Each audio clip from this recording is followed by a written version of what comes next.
President Obama and new Speaker of the House John Boehner share thoughts about moving the country forward. And Jerry Brown is celebrating tonight after winning the governor's race. Find out what plans he has for California. And why Democrats from California seem to be faring better than other Democrats from around the country. Don't go anywhere. Annenberg TV News is next. Gubernatorial candidate Meg Whitman faces a lawsuit from a former housekeeper. Find out what accusations the housekeeper is making. And Barbara Boxer and Carly Fiorina face off today for the second time. Find out what they had to say about the economy. Do red light cameras stop you from running red lights? We'll tell you why they may not be working and what the city plans to do about it. Don't go anywhere. Annenberg TV News is next. 3 weather records were broken in Los Angeles today. Find out which ones they are. DWP is working tonight to restore power to the 2,500 people still without it.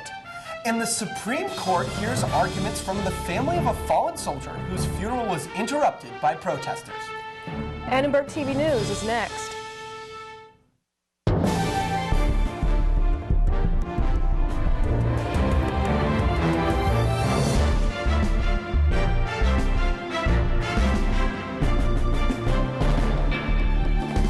You're watching USC's first source for news, Annenberg TV News.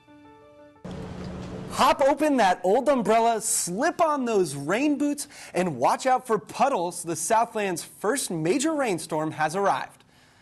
The Southland isn't glistening with its usual sun today. Instead, it's drizzling with rain tonight.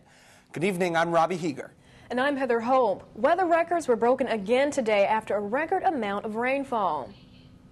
Many were surprised to wake up to rain and wet road conditions this morning after last week's heat wave. ATVN's Maren Austin found out why there's such a drastic change in the weather. Mother Nature surprised us all today with a few rainstorms. A big difference from last week's 113-degree record-breaking heat. I'd prefer the rain probably, in terms of if it's 113 degrees, it's a little too hot for me. While some were pleasantly surprised by the 59-degree day, others are a bit concerned. The weather is very well. Maybe 2012 will come in now. The end of the world may not be on its way, but rainstorms and sunshine are both in the forecast. The reason for the drastic changes, both hot and cold air in the atmosphere. When you have contrasting air masses, you have quite a bit of instability in the atmosphere because you have different, varying degrees of difference in the air masses. Since last week, the temperature has dropped nearly 60 degrees, and it's raining out here. Los Angelinos only had a week to ditch their sandals and T-shirts for a jacket and an umbrella. I kind of enjoy the rain because it's a good excuse to stay inside and hang out with some friends. I like days like this. I think they're pretty and it's nice outside. The rainy weather may be popular among pedestrians, especially those who are prepared. These are Vibram shoes, and basically they separate all your toes. But it was a rough day out there on the roads. SigAlert.com reported dozens of traffic accidents throughout the day, making it a little more difficult than usual for drivers to get from one place to another. And the rain, making it a little more challenging for pedestrians to get places too. Maren Austin, ATVN. Well, today's storm was not only the first of the fall, it also forced meteorologists to edit the record books. For more about the rainfall, let's turn to ATVN's very own Megan Tellis. And that's absolutely right, Heather. Record rainfall for the date hit parts of LA today. You can take a look in downtown. 0.37 inches fell, beating out, there you go, 0.22 inches of rain recorded in 1916. At LAX, 0.43 inches of rain hit the ground, which beat out the 0.16 inches that fell in 1945. And out by the coast in Long Beach, residents experienced 0.3 inches of rainfall, beating out the 0.02 inches of rain recorded in 1983. Much more on this wacky Wednesday weather later on in the forecast. Robbie and Heather, back to you. Rainy weather left 60,000 people without power over the last 2 days. Wet weather can conduct electricity, resulting in transformers to catch fire. This was the case in Venice this morning, leaving a block of businesses in the dark for several hours. Store owners in the area have had to work around the inconvenience. The customers come in, it's dark in here, and they just start going around shopping like it's just normal, and I'd have to tell them that we don't have any electricity. The first significant rain of the season also causes debris to fall from the trees, landing on power lines and causing power outages. The Department of Water and Power has been out restoring power all today. The outages hit Sawtell, Crenshaw, Venice, and downtown, as well as Wellington. There are still 2,500 people without power. And 3 tornadoes hit northern Arizona today. 28 cars of a freight train derailed, dozens of windows in homes were smashed, and semis were blown off the highway. 15 homes in Belmont were badly damaged, and an estimated 30 people were evacuated from their homes. Authorities have set up shelters for those evacuated. About 30 RVs were also damaged at a business in Belmont. For some reason, the lady didn't park her Jeep all the way down into the parking lot, and the 2 trees landed in between the Jeep and her motorhome, and one of the branches just busted the windshield. Arizona will remain under a tornado watch. No serious injuries or deaths were reported. The former Bell city manager is clear to post bail to get out of jail. Former Bell city leader Robert Rizzo was cleared by a judge to be freed by bail. He has not posted bail yet, but could sometime tonight. He was free to post bail after he proved that his funds were not coming from his illegal gains from the city. Rizzo's bail was reduced from $3.2 million to $2 million. A Utah church and the father of a fallen Marine are squaring off today in the highest court in the land.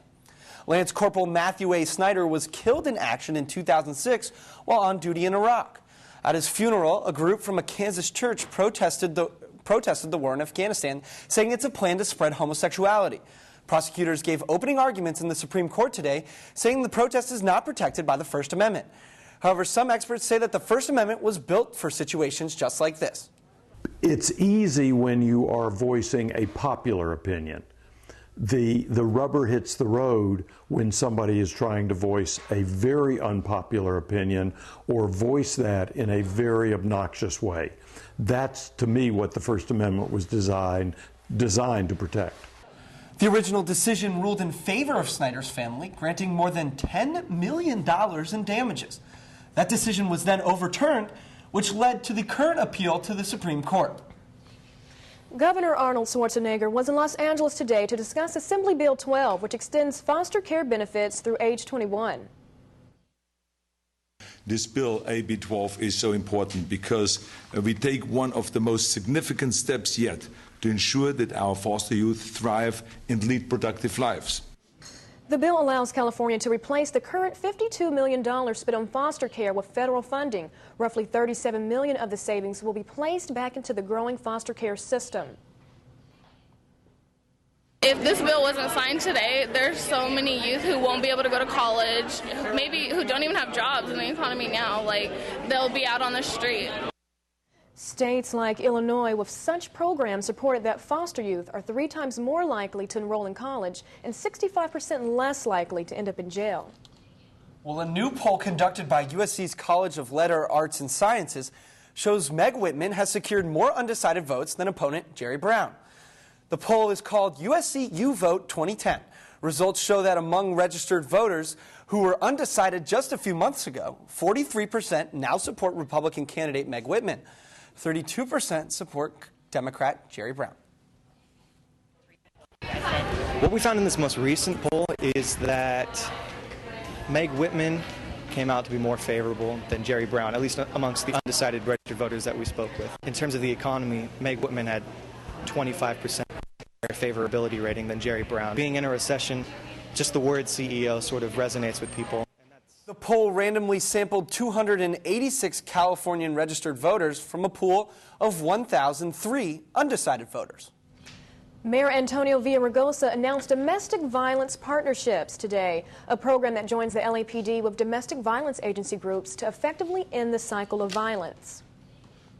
We're certainly looking for the entire community to come together and help victims of domestic violence cope with that, and also to make a statement that domestic violence is not an acceptable behavior.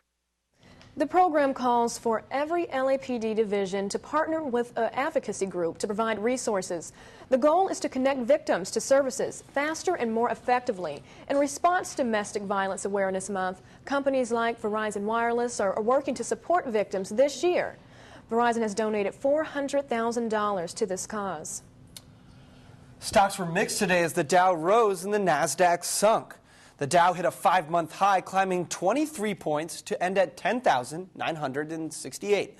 The Nasdaq fell 19 points to end at 2,380. 75 people were killed today in Indonesia by devastating mudslides and flash floods. Local relief operators say the town of Wasi was hit the worst. Currently, over 2,000 people are seeking shelter in government relief camps and buildings. What officials are calling an ecological catastrophe hit Hungary today, killing 4 people and injuring hundreds more. Just southwest of Budapest, a sludge reservoir burst, causing toxic sludge flood. 264 gallons of toxic sludge flowed through town's police spokeswoman Monica Binney says that a criminal case has been opened, insinuating possible on-the-job carelessness by workers. The flood has killed 4 people and forced hundreds more to evacuate. Top Afghanistan and Pakistani officials are meeting in Kabul this week. They're trying to find ways to end the now 9-year-old Afghan war and build peace with the Taliban. There have been approaches made to the various departments of the Afghan government by various group of people and by various individuals claiming that they belong to the Taliban, that they want to come and they want to join the main socio-political stream of the Afghan society, and they want to live in peace. One Afghan official called the talks a new phase in building bridges and making peace with the Taliban. However, the Afghan education minister says he wants these meetings to be result-oriented. The French government issued a warning today about travel to the United Kingdom. British authorities say a terrorist attack is highly likely and urge citizens to show extreme vigilance when on public transportation or at tourist sites. The warning comes after French police seized 12 people suspected for terrorist ties Tuesday, but it is not clear yet if they are connected to the plot that prompted the warning. Linguists in India announced that a new language in India has been discovered. The language known as Koro is spoken by only 800 people in the region and mostly used by people over the age of 20. Indian students on campus talked about whether or not the introduction of the new language mattered to them.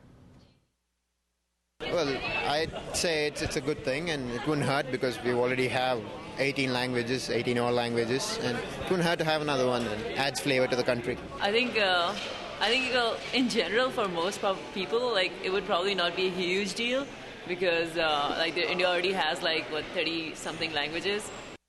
Researchers say they uncovered the language while studying other weird languages back in 2008. Their findings will be released in the upcoming version of Indian linguistics. Well, Alhambra is trying out a trilingual website to reach its diverse community. Hear the response from community members. Parking at USC is said to be a tight squeeze, literally. And Facebook announces user-friendly updates today. See what they are.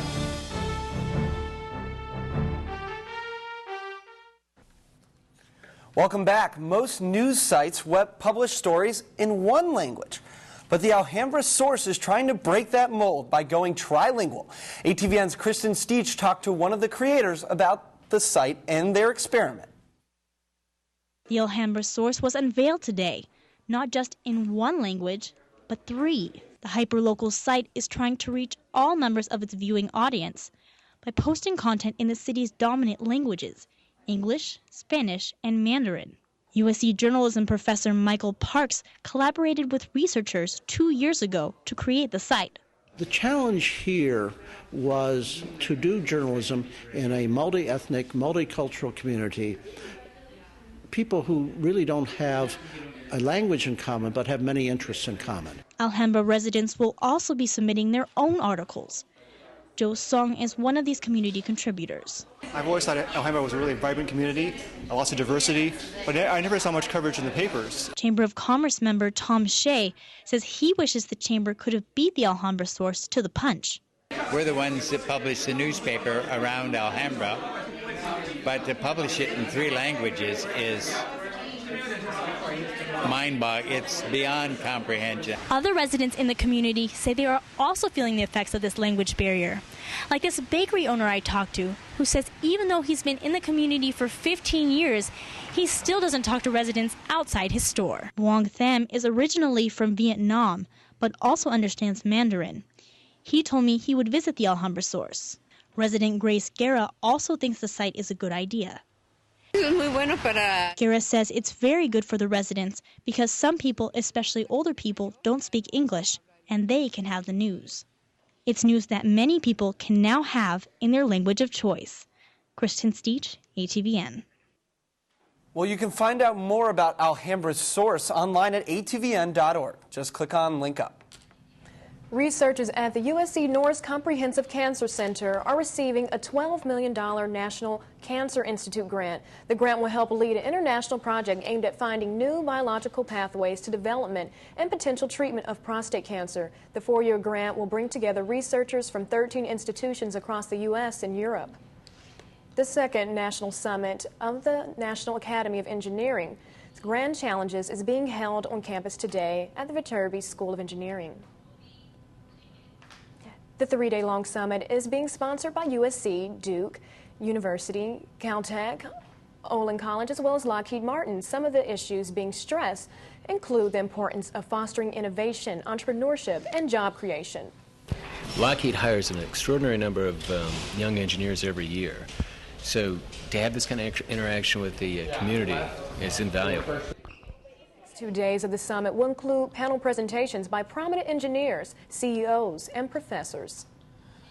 Shortly before 8 a.m. this morning, DPS officers were called to a parking structure where a female student found herself in quite a pickle. The unnamed student had mistakenly pressed the accelerator instead of going in reverse, pushing her car through the security cables. The vehicle was found hanging between the second and the third floor, and officials say the car received substantial damage to the windshield and hood. Don't like the look of your California driver's license? Well, a new one is out, and it could be the most secure in the country. The DMV announced today it will be installing a new California license that will have the latest in security technology. Some of the new features of the card are a vertical layout for those under 21 and a raised date of birth and signature that can be felt. The new features are made to protect the card against fraud, tampering, and counterfeiting. Well, Megan Tellis told us a little bit about the temperatures earlier today, and it was just going off the wall, raining, not raining, more rain, less rain, hot, cold. What should we do? We don't know. It has been really up and down, so let's go over to weather anchor Megan Tellis. All right, Robbie and Heather, and that is not going to change. We are going to see temperatures increase through the rest of the week, but we'll get to that in a little bit. Let's take a look at the temperatures outside right now. We have a high of 67 degrees and a low of 62 degrees. Winds are slightly blowing to the east at 9 miles per hour, and the sun is going to rise tomorrow morning at 6:52. If you look at the temperatures across the Southland, we see that Rancho Cucamonga tomorrow is at 64 degrees, LAX at 66, and right here on the USC campus at 71 degrees. Let's go ahead and take a look at your 5-day forecast. You can see, like I mentioned, we have 70s, 80s, and 90s through next week. It looks like Sunday is going to be your warmest temperature at 91 degrees. But if you're enjoying this cool temperature in this rain, I'm sorry to tell you, the sun is back in action. Alrighty, it's my favorite time of the week. I'm wondering, are you looking for a spring internship and don't know where to start your search? Well, this week I caught up with the self-proclaimed intern queen, and she wants to help you find your dream internship. And our help is all for you. I'm the intern queen because I had all of these experiences, and hopefully students can learn something from them. And her experiences come from her 15 college internships in the entertainment industry.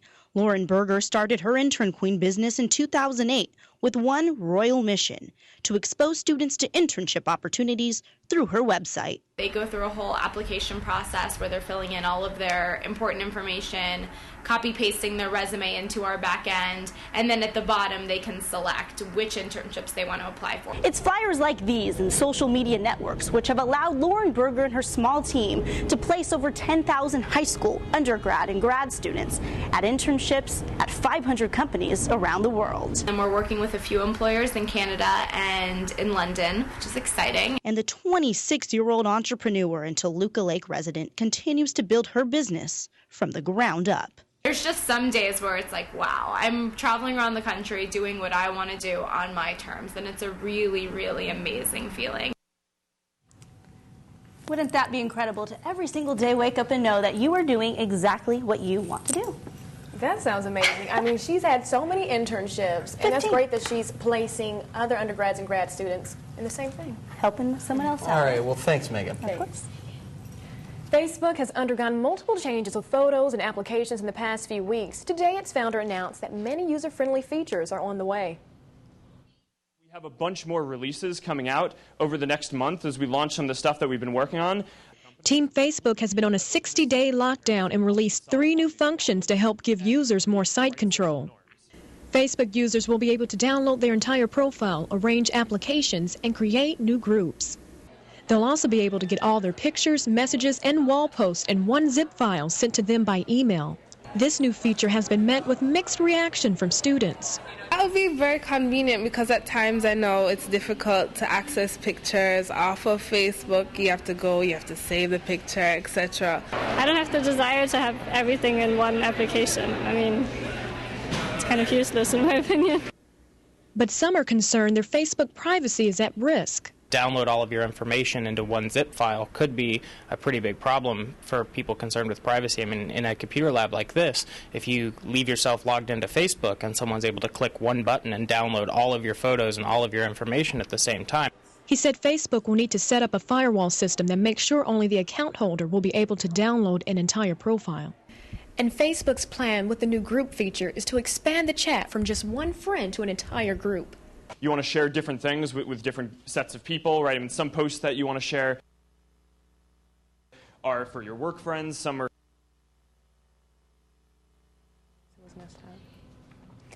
The 3 new Facebook features are expected to be available for users later this month. I can wait to go to a Laker game this year. Well, me either. I've never been to a Laker game, and the season is so close, but so far away. Let's check in with our sports anchor, Whitney Blaine, for more on what's going on in sports. Whitney? Thanks, Heather and Robbie. Next on Sports, we take a look at the NBA season and why some general managers think they know next year's winner. Also, we look at the first day of the baseball's postseason as Roy Halladay makes quite the splash. And finally, we talk to the women's volleyball team about their first loss of the season. All this and next on Sports. And the road to the 2010 World Series begins today, and the season of the pitcher continues heading into the postseason. Roy Halladay made his grand postseason debut today as he had a no-hitter for the Phillies, beating the Cincinnati Reds 4-0. Cliff Lee also took the mound in style, striking out 10 en route to the Rangers' 5-1 win over the Tampa Bay Rays. The Yankees-Twins game is going on right now, and it's the bottom of the third, and the Twins are up 2-0 on the Yanks. The Trojans are back to work to prepare for Stanford. We stopped by today's practice to check out the latest developments.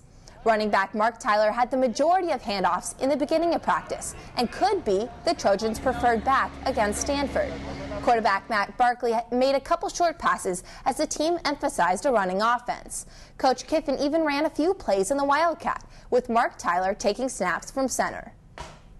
As the women of Troy split their weekend up in Washington, losing to Washington and beating Washington State, ATVN's Josephine Lee talked with the volleyball team about how they plan to face NorCal. The women of Troy are kicking it up a notch in practice this week after suffering their first loss of the season. We've picked up our intensity, and the coaches have as well, and I think it's good that we all know that we can lose if we don't work as hard as we can. And for the Trojans, a loss against Washington may have prepared them for 2 tough Pac-10 matchups this weekend. I think the loss will help us because it's going to make us want to win much more, and it's going to drive us to be better in practice and know that every single ball counts during practice and during a game. Also, kind of positive that it happened that early in the season because we get to learn that lesson we get to grow from that a little sooner than expected, I guess. Coming into this weekend, we are going to want a rematch. We want to win. We don't want to lose at home. And playing Stanford and Berkeley, the two really good teams who are undefeated right now, is just going to be really good for us because we're going to want to go out and kick butt. And after being on the road, the players say they're happy to be back playing in front of their home crowd. We're all proud to just play in front of our parents and our crowd and feel so supported, you know. We have great fans who are really loud, and usually we feed off that energy. And being at home with the home court advantage and not having to travel a lot and being tired and whatnot will help a lot too. The USC volleyball team will be playing top-ranked Stanford at home Friday at 7 o'clock. After Stanford, the women of Troy play Cal on Saturday. Stanford, Cal, and USC are all ranked in the top 10. According to the fortune tellers of the NBA, the Los Angeles Lakers will be three-peating in 2011. 63% of the 28 general managers surveyed by the NBA.com predicted the Lakers will win again in 2011. 33% said it would be the Miami Heat, and just 4% believed Boston would win their 18th title next June. So every week I'll be talking to a player to find out a little more about who they are off the field. Today we talk with freshman goalie Shelby Church, who has recorded 41 saves in the Trojans' first 11 games of the season. You're a freshman on the women's soccer team. Big shoes to fill. You're a goalie. That's a leadership position on its own. What's it like? At first it was a little intimidating, but I really like the team and I really like the girls, and they've been really supportive. So you guys have played San Diego twice, and it's the only 2 losses you've had of the season. Tell me about that. Really frustrating. I feel like we definitely deserve to win at both times, but just got to learn from it and get better. After Stanford Friday, the women of Troy will play the Cal Bears Sunday at McAllister Field. Today was the final day of the Island Felt Invitational, and the women's golf team came up just short of the title. The Cal Bears took first place, but the junior Lisa McCloskey and the Trojans finished in a close second. McCloskey's 8-under par day set a school record for a single round. The women of Troy set a record for best combined round as well. Washington came in a distant third, while Pepperdine and Stanford tied for 4th place in the tournament. USC actually beat the Huskies in something. What do you think about would that? you look at that? That's wonderful. And Roy Halladay with the no-hitter. Oh, my goodness. What a day in dancing. sports. I enjoy their freshman profile. Great minds think alike. Thanks, Whitney. Thanks, everybody else, as well, for watching Annenberg TV News. For everyone here at ATVN, I'm Robbie Heger. Watch us online. Good night.